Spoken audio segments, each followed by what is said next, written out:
¿Qué tal, compañeros y compañeras? Bienvenidos a una sesión más de este foro, Construyendo Comunidad por Construcción Comunitaria desde Ciudad de Ecatepec de Morelos. Hoy vamos a hablar de uno de los temas que más nos preocupan a los habitantes de Ecatepec y es el tema hídrico.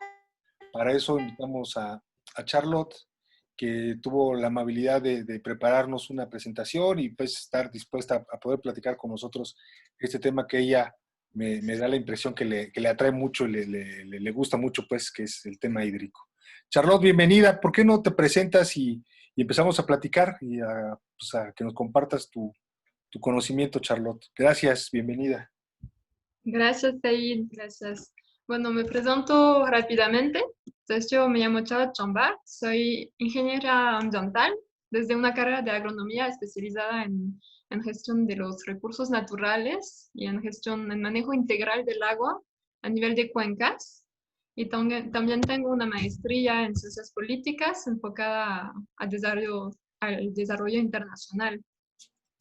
Y hoy me invitaron para platicarlos un poquito, ¿no? Del tema de agua y como para el tema de Ecatepec. Y entonces quiero hacerles una pequeña presentación como muy general para retomar un poco esta idea de que estamos en una cuenca, la cuenca del Valle de México, y que tiene como muchas características muy impresionantes y muy especiales, ¿no? Entonces, si me permiten, voy a compartir mi pantalla. Sí, pero hay que dar permiso otra vez, creo. Creo que Abraham, si, ¿cómo Ya. te cambiaron? Ujú. Sí, ya está el permiso. Ok, gracias. Gracias. Ahí va. Nosotros que lo habíamos hecho ya previamente, estaba todo ensayado y resulta que nos Ya. falló. Gracias. Adelante, Charlotte. ¿Sí? ¿Se ve? Sí, se ve. Perfecto. Bueno, entonces voy a empezar con un poquito de la historia, un poco de la cuenca del Valle de México y que nos lleva a la situación actual que conocen, ¿no? Con muchos problemas de agua. Y luego también, pues a petición de Said, he buscado como unos datos muy generales sobre Ecatepec para como ir aterrizando un poco el tema a este municipio que es parte de esta cuenca del Valle de México. Entonces ahí un primer mapa, van a ser muchas mapas porque me gusta visualizar como las cosas, para ubicarnos un poco, ¿no? Entonces ahí ven la mancha como la sombra un poco morada que está ahí, es como la zona metropolitana del Valle de México, donde pues resalte el municipio de Ecatepec, que vemos bien, ¿no? En el Estado de México y al lado como a la entidad de la Ciudad de México, el Estado de Hidalgo. Y es muy interesante empezar con esta vista satelital porque ahí vemos todo lo que viene como en verde oscuro, son las cadenas de montañas, las cadenas volcánicas, que al final crean esta cubeta, que es la cuenca del Valle de México, y que es lo que vemos en azul aquí. Ajá. Es que es una cuenca, es una unidad de manejo hídrico en donde todo el agua que va a llover en toda esta zona azul, toda esta agua, pues se va a ir uniendo en una misma unidad hidrológica.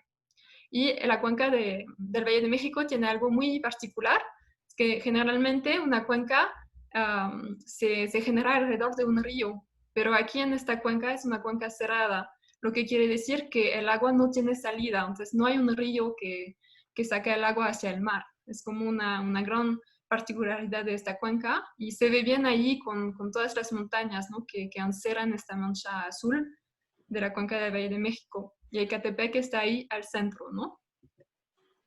Un poco de historia. Entonces, ¿cómo está cerrada esta cubeta? Antiguamente era un lago y esto lo saben, ¿no?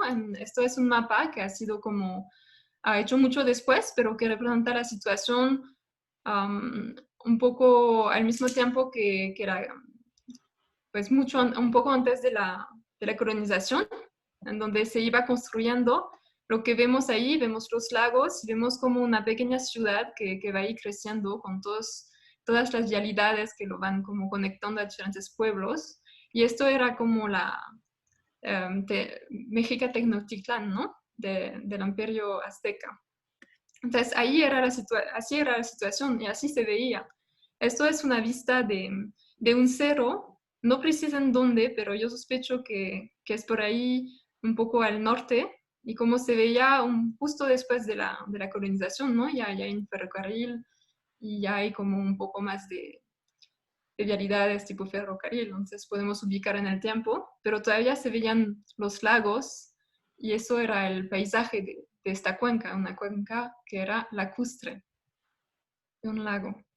Y ahí se ve un poco más adelante, ¿no? En 1888, y se ve como los lagos que antes abarcaban toda la zona se han sido como reduciendo, ¿no?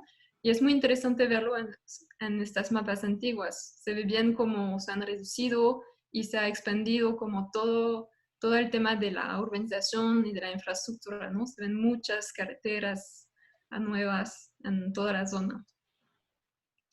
Y esto lo tomé de un estudio que se hizo para la delegación Miguel Hidalgo, pero que me gusta porque representa muy bien la idea que debemos de traer en la mente cuando hablamos de agua aquí en la cuenca del Valle de México. Tenemos que traer en la mente que en esta cuenca, estos lagos que veíamos en azul, han sido como reducidos a casi nada, ¿no? O sea, si salimos de 1050 y llegamos a 2016, vemos como el azul se ha reducido y lo que vemos creciendo en negro es toda la mancha urbana, ¿no? Lo construido, lo impermeabilizado con concreto, con casas, con vialidades y con toda la infraestructura de las redes de drenaje, de agua, de electricidad que van con este desarrollo urbano. Entonces creo que ahí es muy impresionante y lo que siempre me ha impresionado mucho también es, se ve como creció muy rápidamente también esta mancha urbana. Como en 1850 todavía no está tan desarrollada, se veían como los poblados que son las delegaciones de la Ciudad de México. Y ya en 2016 ya se ve como la urbanización ha invadido toda esta cuenca, ¿no? Dejando unos 3 puntitos, los vados reguladores, que son como lo, que, lo que queda del lago. Entonces, esto es como una historia que todos conocen, pero que es importante volver a platicar un poco antes de platicar de lo que sea en la Ciudad de México y que va a explicar mucho la situación actual.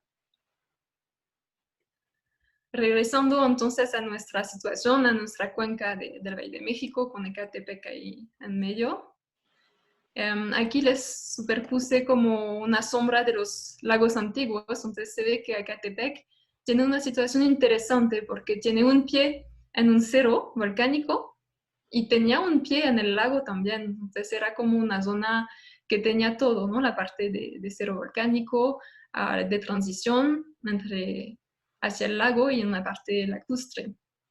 Y otro mapa interesante que vi es una mapa de zonas inundables, donde se ve las zonas que actualmente se pueden inundar fácilmente y se ve bien que se sobreponen a la huella del antiguo lago. Entonces, eso es también un dato muy interesante, ¿no? Saber que como era un lago, se tiende, como hay esta tendencia a que se rellene, que se quede el agua en estas zonas y por eso se puede inundar. Y ahí en Entonces, ese mapa, perdón, en ese sí, mapa pues ya Catepec casi se borra, ¿no? La parte gris y casi todo agua, si se inundara.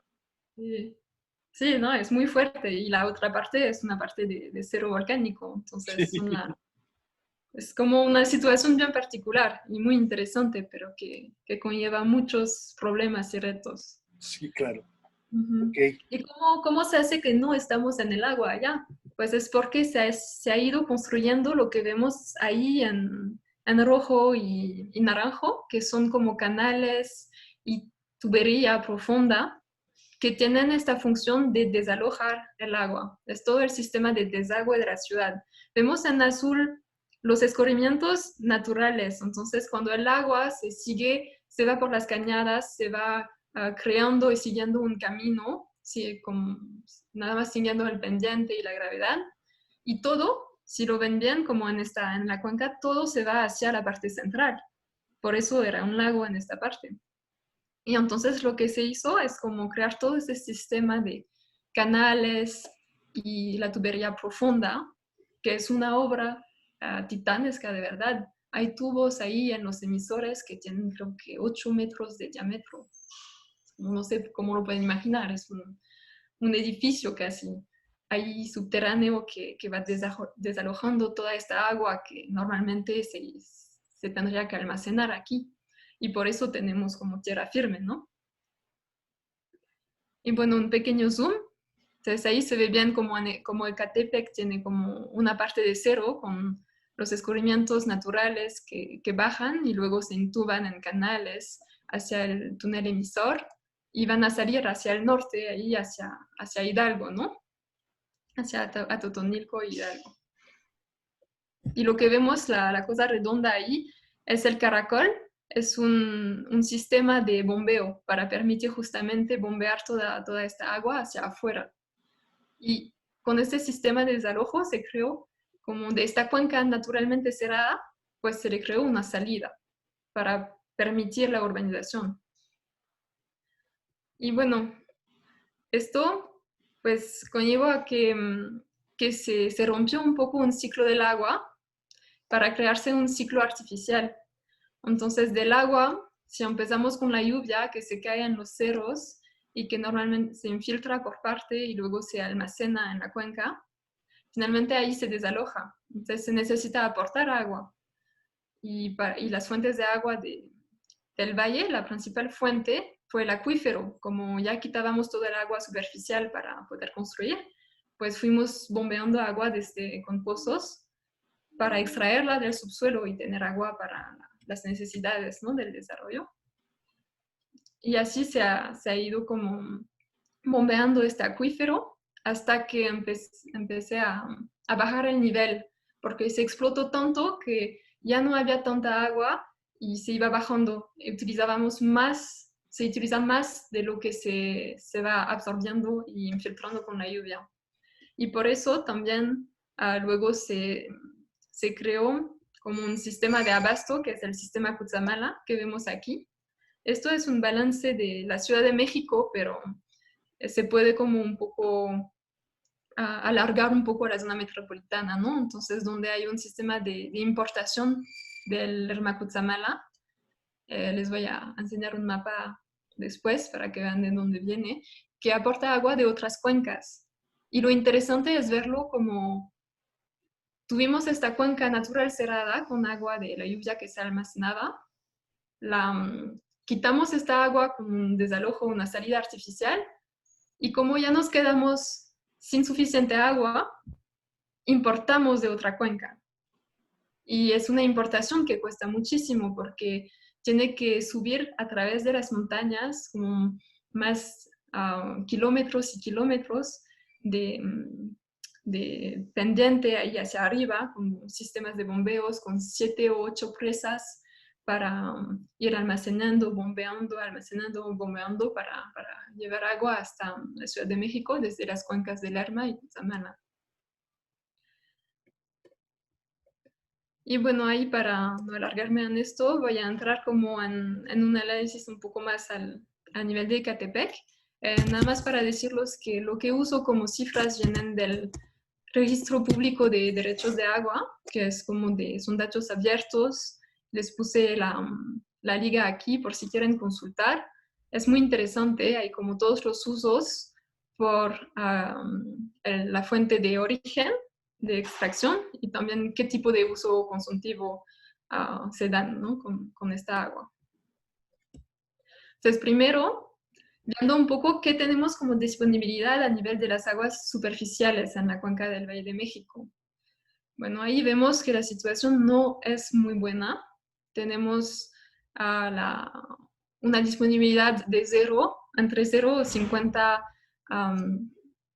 hectómetros cúbicos, 3 millones de metros cúbicos, en toda la parte de esta cuenca. Y además las cuencas alrededor, vemos que al sur y al oeste están ya sobreexplotadas, ya tienen como una disponibilidad negativa. ¿Son las que están en rojo, las sobreexplotadas? Sí, están en rojo. Hay un problema en la leyenda. Hay que olvidar el 00 de la leyenda encima. Y bueno, hay unas que todavía tienen disponibilidad ahí en Hidalgo, pero hay que pensar que casi todas tienen un sistema de veda que impide el uso para otra cosa que uso doméstico, o algunos desarrollos industriales, pero muy, muy pocos. Y bueno, si vemos la situación de los acuíferos, igual vemos que los acuíferos que se sobreponen con nuestra cuenca y que dan como la mayoría del agua, como el 60% del agua para la zona metropolitana del Valle de México, pues casi todos ya no tienen disponibilidad. Y ahí no había cifra negativa, pero hay una cifra que vi en unos reportes que sobreexplotamos el acuífero del Valle de México del 120%. Es también una gran problemática, se van agotando nuestras reservas subterráneas también. Y esto conlleva otro problema, que en agua siempre hay que pensar en términos de cantidad y de calidad. Y el tema de sobreexplotación del acuífero, pues de uno hay que bombear desde más profundo, para ir siempre buscando el agua más profundo. Y esto conlleva un problema de contaminación, porque las rocas profundas son rocas volcánicas muy ricas en minerales, y entonces se sospecha que pueden como conllevar una contaminación por metales pesados como el plomo o el hierro. En algunas zonas como hasta se sospecha arsénico, ¿no? Y vemos que como ahí al norte de Ecatepec hay dos pozos donde se registra entre 2012 y 2019, pues está todo en semáforo rojo, porque hay contaminación por plomo y hierro justo en este lugar al norte de Ecatepec. No hay tantos datos para dentro del municipio, pero vemos que al sur, como al ladito, en el municipio de al lado, hay otros pozos que tienen contaminación menos importante, pero por manganeso y hierro también. Entonces ahí vamos sumando a la cantidad de agua que falta un problema de calidad. Y ahí es nada más como para explicar un poco esto del acuífero, ¿no? Cuando vamos bombeando, cuando está muy disponible, se puede bombear como el agua que está ahí en azul claro, que se llama agua moderna, que no tiene mucho tiempo ahí en el subsuelo y que es más fácil de extraer, es más como superficial. Y vemos aquí como las concentraciones en algunos componentes como el cloro, que son muy bajas para esta agua subterránea más superficial. Pero también ahora se va bombeando agua que se llama como una agua muy profunda, ¿no? Que ahí dicen que tiene ya más de 6.000 años ahí en el subsuelo.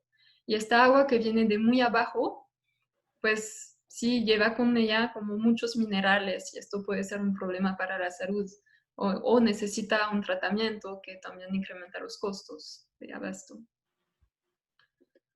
Bueno, ahí vemos que el otro sistema de abasto, además del acuífero, entonces este sistema Cutzamala que va ahí con todos los trasvases que llegan de la parte oeste, como pasando por Toluca, que llegan a la ciudad, y cómo se va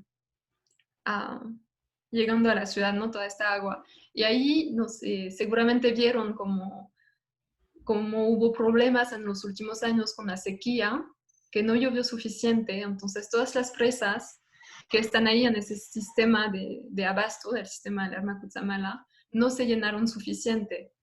Y por esto han tenido que recortar un poco el abasto por este medio, porque ya con el cambio climático, con las precipitaciones que bajan, pues no se puede asegurar como el mismo gasto que antes.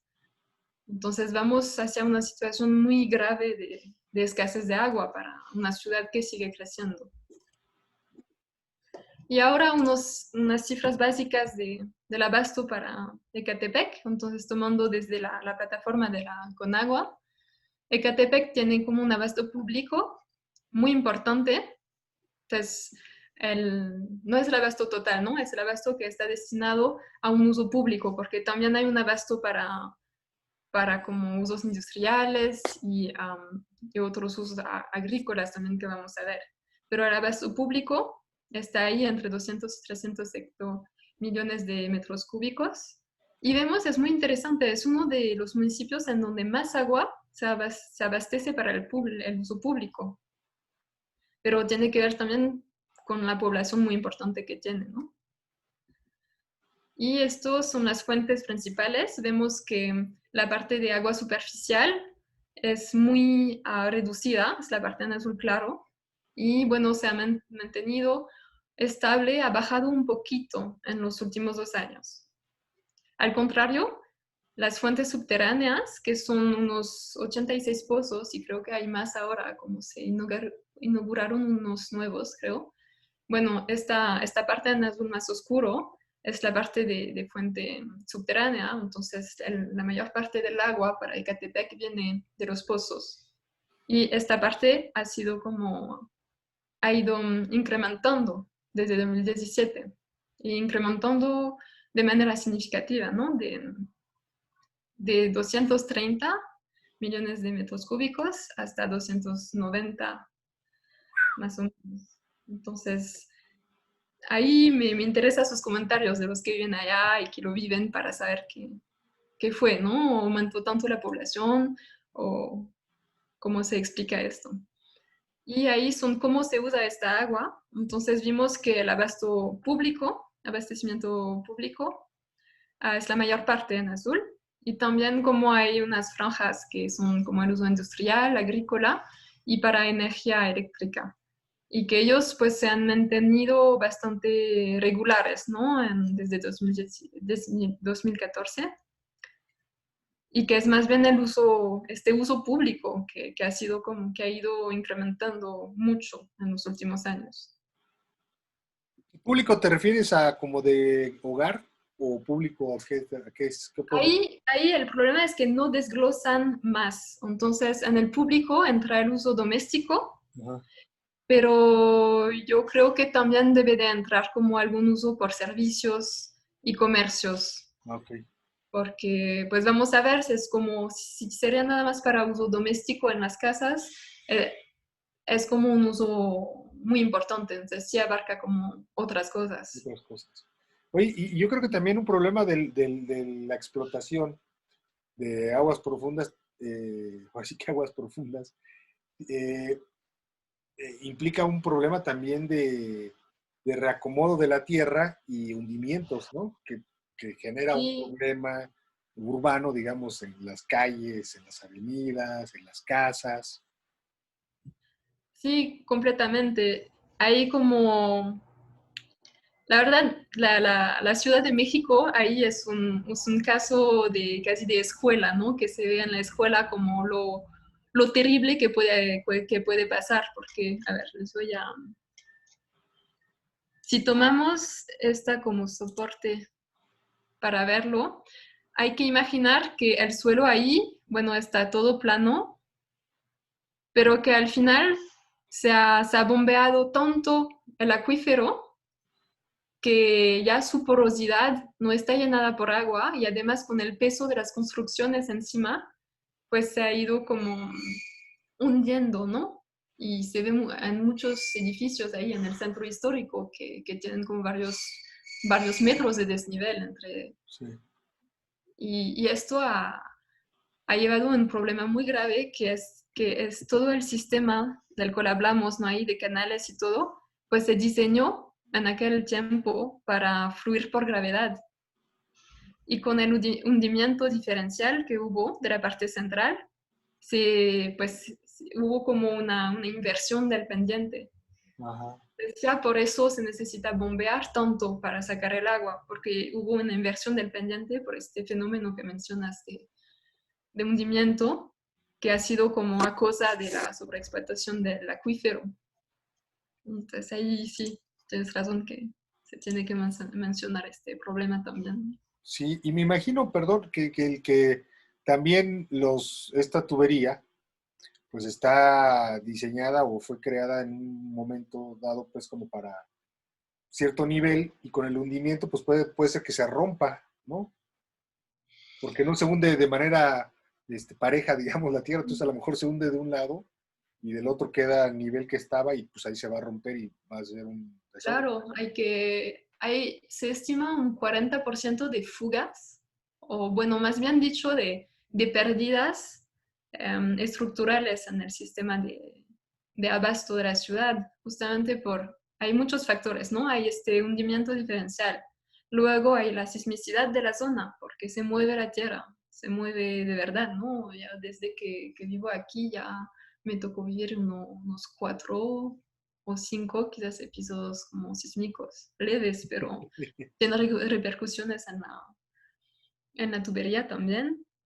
Y hay otro tema que en muchos lugares también estas pipas subterráneas, pues cuando no llegaba hasta ciertas zonas, como pasa mucho que finalmente hay gente que va y se conecta de manera un poco informal porque no le llega a su casa, no le llega a su barrio, entonces ya se conectan o ya vienen a tomar agua. Entonces esto también, toda esta parte que llaman fugas, también lleva a este fenómeno de uso informal del agua, ¿no?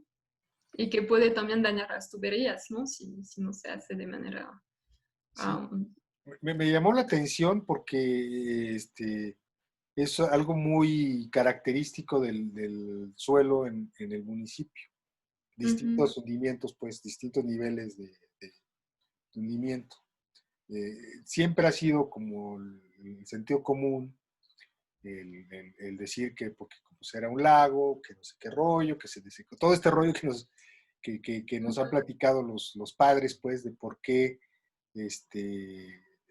se mueve muchísimo, ¿no? Pasa un camión y se mueve muchísimo, que no es como un suelo muy sólido. ujú. Entonces, digamos, a mí me llama la atención porque va a ser como uno de los problemas, el asunto del agua parece que se tapa un hoyo y se abren otros dos, ¿no? Entonces haces un pozo y va a terminar siendo un problema mucho mayor porque te vas a acabar el agua y además va a terminar siendo pues un campo minado pues una buena parte del municipio. Y además contaminada el agua, ¿no? Sí, claro que sí. Los Sí, enfermos, chuecos y sin agua. como que nada más como quise ponerlos unas cifras bueno, nada más voy a mencionar esta y con esto acabo la presentación. Del acceso al agua y del tratamiento de aguas residuales que como que se reporta en el índice básico de las ciudades prósperas de 2016 para Ecatepec. Bueno, que hay como un acceso al agua mejorada antes de una fuente bastante segura a nivel uso doméstico, que es del 93,5%, ¿no? Entonces parece mucho, pero cuando lo piensas, quiere decir que hay todavía 6,5% creo que van a ser casi pronto 2 millones de personas, ¿no? Entonces ya hace muchas personas que se quedan todavía sin un acceso confiable al agua. Y el tema de tratamiento ahí se queda aún más atrás, que ahí reportaban un tratamiento pues del 24%, ¿no? Entonces los 3/4 del agua, de las aguas residuales, ahí no se tratan. Aunque sí hay un drenaje y todo, no hay un tratamiento. Esto va contaminando también a las fuentes que quedan. Entonces, con esto creo que tenemos como la base de discusión y ya les voy a dejar de compartir la pantalla. Pues la verdad es que sí es un panorama bastante apocalíptico, pues, ¿no? Este, muy preocupante. ¿Qué, qué, eh, ¿Qué medidas habría que tomar que no se están tomando ahorita? Pues porque lo que entiendo es que se están haciendo pozos y se pretenden hacer más pozos y pareciera que la solución son los pozos o seguir trayendo agua del Cutzamala. ¿Qué podría hacer el municipio de manera muy práctica como para ir revirtiendo este asunto? Bueno, ahí temo que no les tengo una respuesta y una solución fácil, ¿no? o algo que podría solucionar esta problemática. Pero sí hay muchas cosas que se puede ir pensando, porque ahí todo el problema lo vamos pensando en términos de oferta, ¿no? Queriendo siempre tener como suficiente oferta de agua para responder a una demanda que va creciendo. Y pocas veces hay una voluntad política de atacar el problema desde un punto de vista de la demanda, para controlar un poco este crecimiento sin límites que vemos en el Valle de México. Porque ahí si podríamos al menos dejar de hacer crecer esta demanda de agua y como intentar como regular los usos que más agua necesitan para intentar como ya estabilizar, ¿no?, el problema, porque el problema es que vamos corriendo atrás de una demanda que no para de crecer. Entonces, quizás como ir pensando el problema con una visión más global estaría un primer paso. Si no hay como para el uso doméstico, que es uno que debe estar en prioridad, sobre todos los usos donde ya no hay agua, si hay un uso que debe ser la prioridad, es que la gente pueda vivir de manera digna, ¿no? Tener agua de beber y tener de que bañarse, cocinar, el mínimo, ¿no? Entonces esto debe ser el prioritario. Sobre todo que el uso por persona en estas zonas no es exagerado. Entonces es este uso que debe de tener prioridad. Y ahí, bueno, hubo varios como intentos para intentar mitigar un poco esta situación dramática en donde mucha gente todavía se queda sin un acceso seguro, confiable a agua para sus usos domésticos.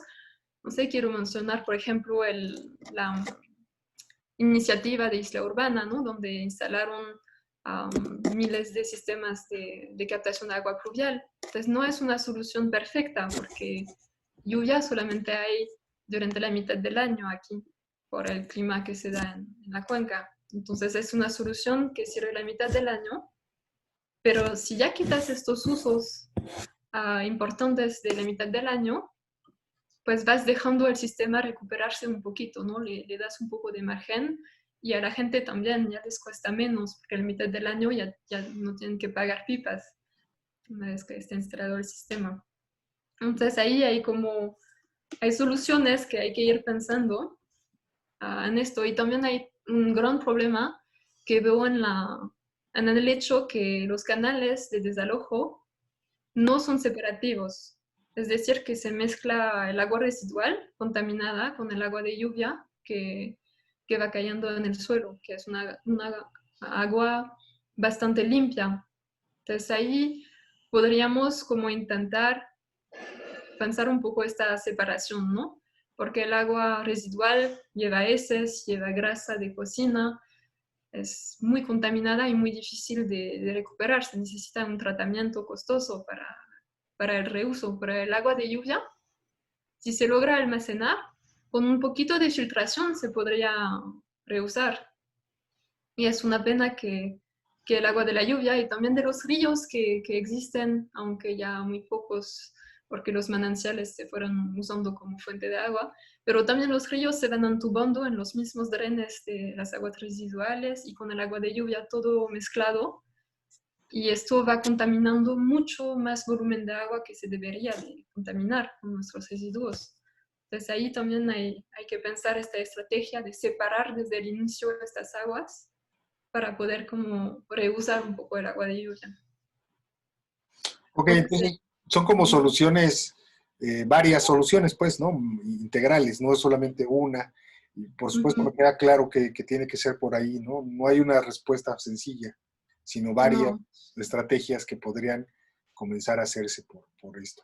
sí. Este, ¿qué implica hacer un diagnóstico sobre la situación del agua en Ecatepec?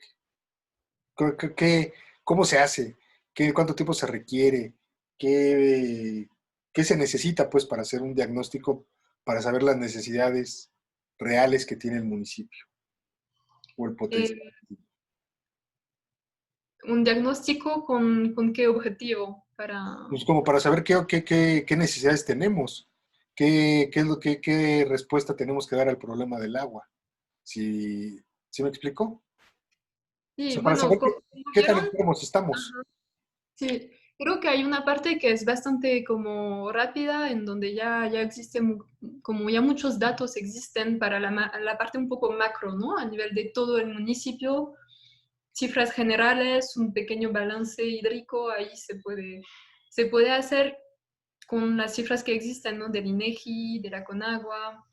em, pero creo que el gran reto para la zona de Ecatepec es que no es muy homogénea, ¿no?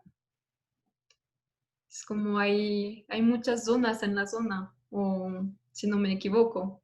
Ajá. Entonces ahí quizás va a ser muy difícil tener como una receta que funcione para todo Todos. Ecatepec y que más bien hay que ir pensando.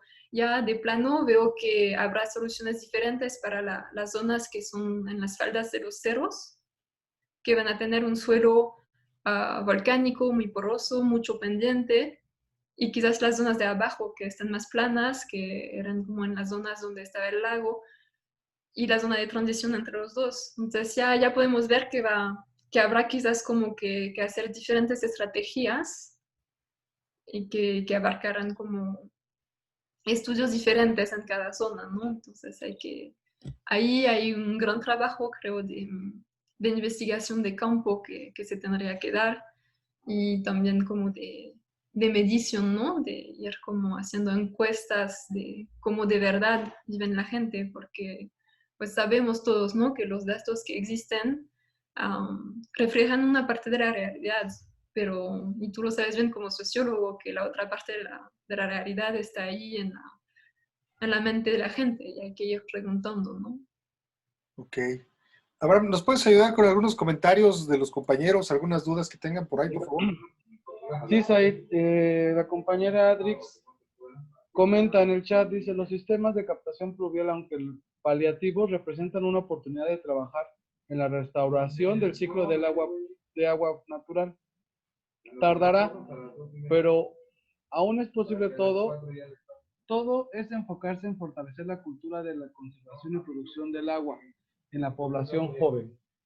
El compañero Helio Santiago igual comenta, en el tema global del agua debemos considerar que en los futuros de Wall Street ya se está vendiendo el agua.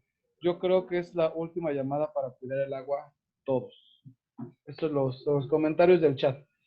Pues sí, efectivamente, yo creo que el asunto de la captación del agua no es necesariamente la solución, pero sí podría ayudar un poco, como nos dijo Charlotte, junto con otras medidas a considerar, ¿no? Y sí, pues estamos yendo hacia yo no lo decía tan en broma el rollo que es muy apocalíptico, al rato vamos a terminar una guerra del agua, ¿no? Charlotte, ¿algún otro comentario, algo como, qué más que nos puedes decir? Pues, ¿no? Que ya hay que ponerse a trabajar, ¿no? A crear como estos paneles de soluciones que van todas juntas y con mucho trabajo desde el terreno, desde la perspectiva de la gente, con esto de la cultura del agua, que ya hay que empezar a trabajarlo, ¿no? Nos queda poco tiempo, pues. Y no sé si alguna persona que está aquí quiere comentar como desde una visión más cercana a lo que pasa allá diario. Estaría muy interesante, creo. También. Sí. Ahí, compañeros, ¿quién quiere participar y comentar su experiencia, digamos, sobre lo que sabe sobre el asunto del agua ahí en el municipio? Ay.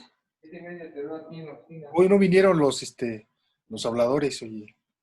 A mí me gustaría que Miguel Noyola diera su opinión. Él es un líder fuerte de la quinta zona y pues conoce perfectamente la problemática. Bueno, digo, creo que todos los que vivimos en Ecatepec y lo que A mí hemos también me gustaría recorrido. participar, soy Daniel Silva. Daniel se baja también. Los que estamos aquí, pues sabemos cómo están las avenidas, muchas zonas como Ciudad Azteca, como Jardines de Santa Clara y Casanova se están hundiendo, socavones por todas partes, ¿no?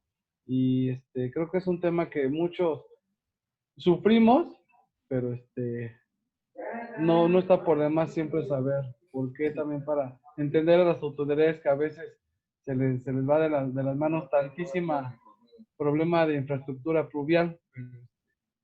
Pues sí, es bueno tener siempre esto presente. Y bueno, le damos la palabra a nuestro síndico Daniel Cibaja. A ver, Daniel. Daniel.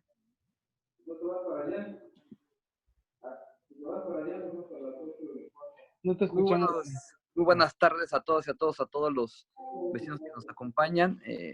Muchas gracias, muy buena presentación.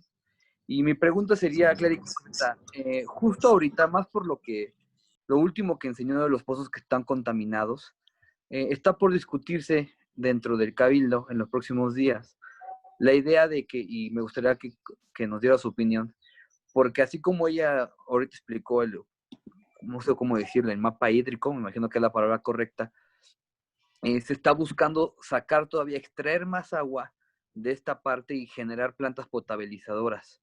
Yo ya escuché a partir de la gente de Conagua que no es lo más recomendable para que se realice eso, y saber si ellos tienen un estudio al respecto de estos y estos pozos que ella explicó la ponente en color rojo, están actualizados o cómo podemos darnos cuenta de esa información. Ojalá nos la pudieran compartir, ya que es de mucha importancia, dado el debate que está por entrar el Cabildo en el tema de pedir deuda para que haya plantas potabilizadoras y eso genere agua, pero ya nos dijeron algunos expertos que esas plantas potabilizadoras, lo que ella ya comentó, que es claro que aunque saques toda esa agua está contaminada y no sirve para el tema potable de los vecinos, que en efecto es la quinta zona donde más agua se necesita, y me gustaría nada más conocer ese punto de vista. Muchas gracias a todas y a todos y buenas tardes. Buenas tardes. Charlotte. Sí. Bueno, de las plantas que se pueden hacer para allá no conozco muy bien, pero a nivel de los datos, a ver si les puedo compartir otra vez mi pantalla. Les voy a enseñar dónde pueden ir para consultarlo de manera muy sencilla, ¿no? Ahí está esta plataforma Ok. para que lo puedan ver. Bueno, entonces ahí, si ven, se conectan como en un sitio que se llama sina.conagua.gov.mx y van a encontrarse con diferentes como grupos de datos, ¿no? De acuíferos, de calidad de agua, de cuencas, distritos de riego, playas limpias y también todo lo que son como los volúmenes inscritos, ¿no? Las concesiones de agua.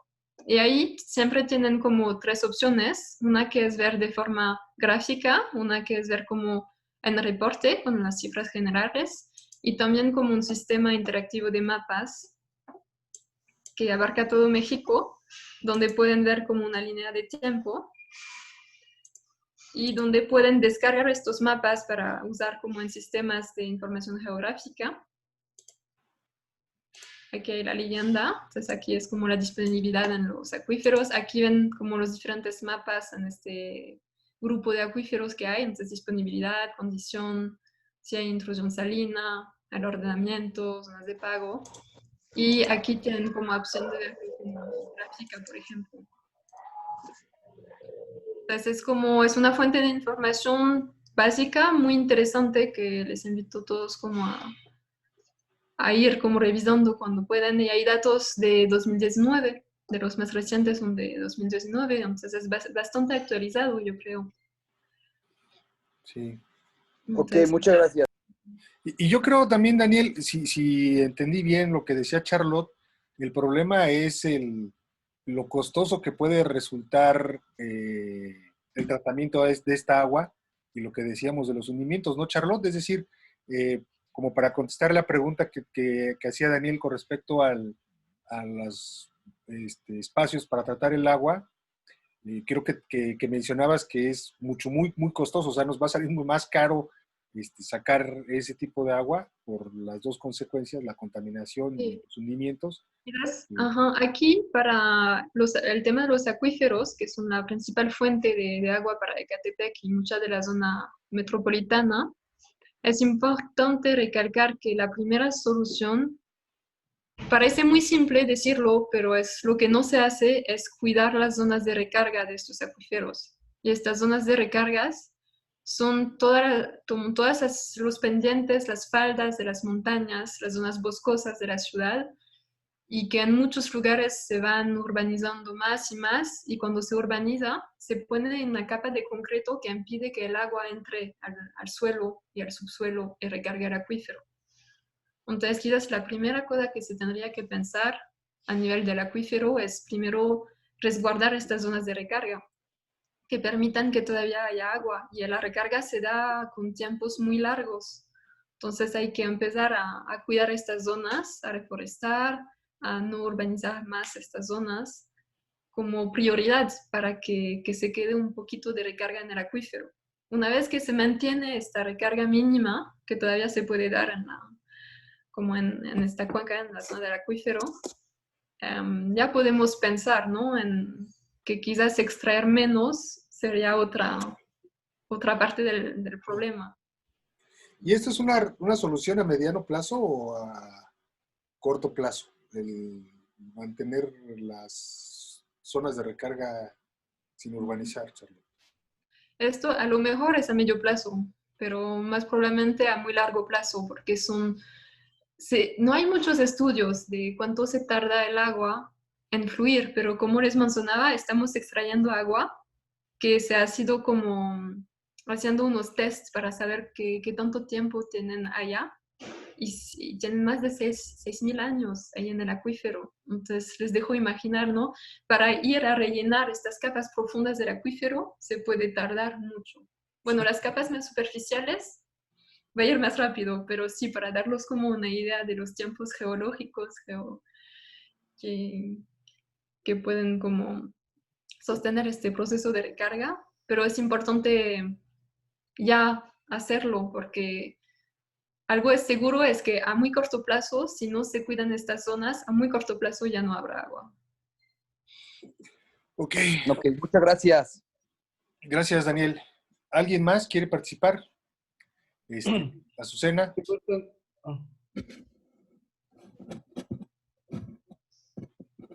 Es que vengo en plena carretera y con poca señal, porque lo siento mucho. Alcancé a escuchar porque no podía meterme, me metí vía Facebook, y pues es un tema interminable, y más con lo que tiene que ver con Ecatepec, que es una de las principales crisis, producto de muchas circunstancias en realidad.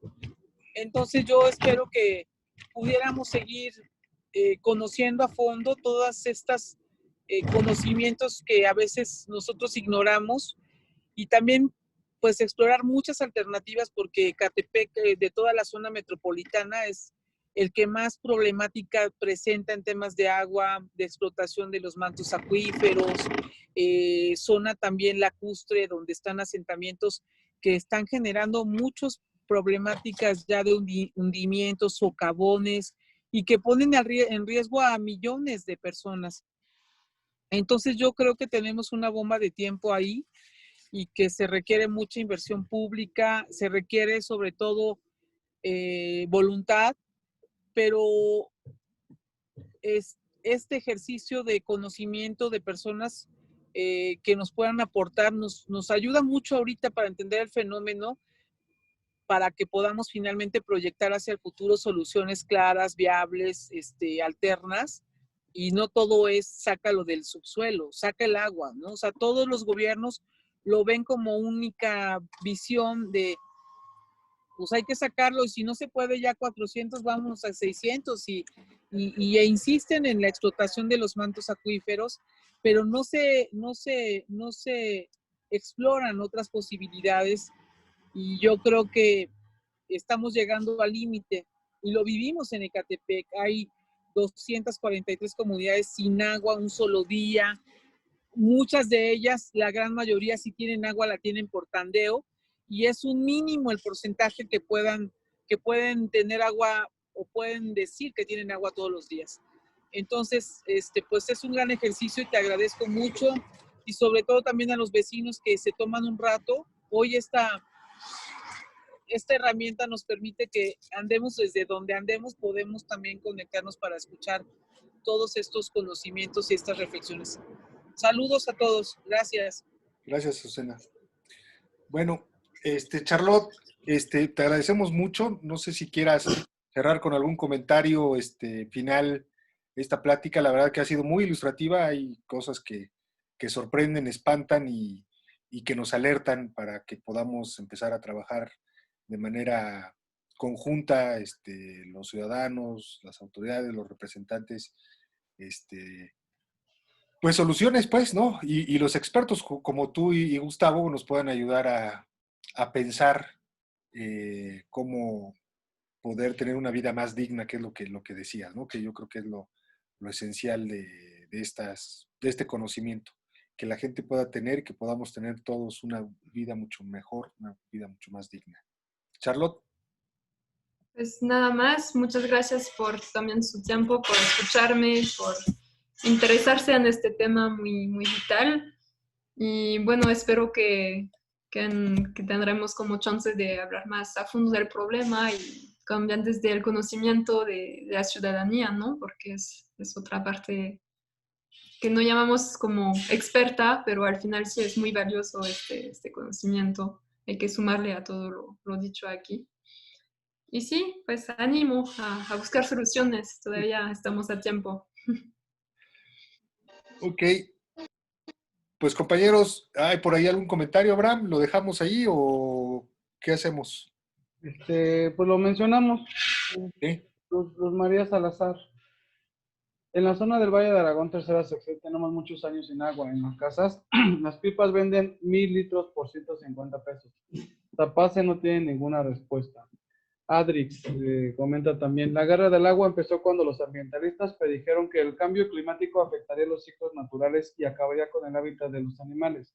Estoy hablando de 1960, y desde ese tiempo a esta fecha han pasado 60 años de negligencia humana.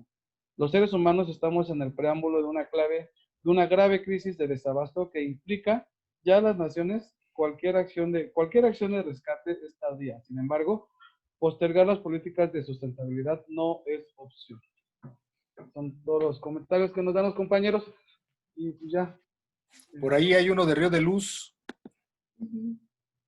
Sí, a ver, creo que es nuevo. ¿No te llegó? Sí, ya me llegó. En Río de Luz tenemos 3 pozos que rebombean el agua que viene del sistema Cutzamala, pero las pipas cargan agua para llevar a otros lados y la comunidad nos deja sin agua. En pocas palabras, no hay buena organización de reparto de agua. Eso lo comenta él y se entregó en el chat. Ok. Pues agradecemos a los compañeros que participaron, a los compañeros diputados que organizaron este asunto, al síndico también. Un abrazo a todos, compañeros. Estamos en comunicación y los esperamos pronto en otra charla como esta. Gracias, Charlotte. Hasta luego. Cuídense. Gracias. Gracias, muchas gracias a los que están Nos participando. vemos. Con este tema cerramos la segunda etapa del foro. Así es. Y ya próximamente meteremos más temas igual de importancia para Ecatepec, justamente para poder empezar a hacer más conciencia de toda la situación que tenemos y cómo empezar a construir la sociedad que Ecatepec necesita. Muchas gracias por su participación y seguiremos en comunicación para las demás sesiones. Muchas gracias. Nos vemos, Abraham.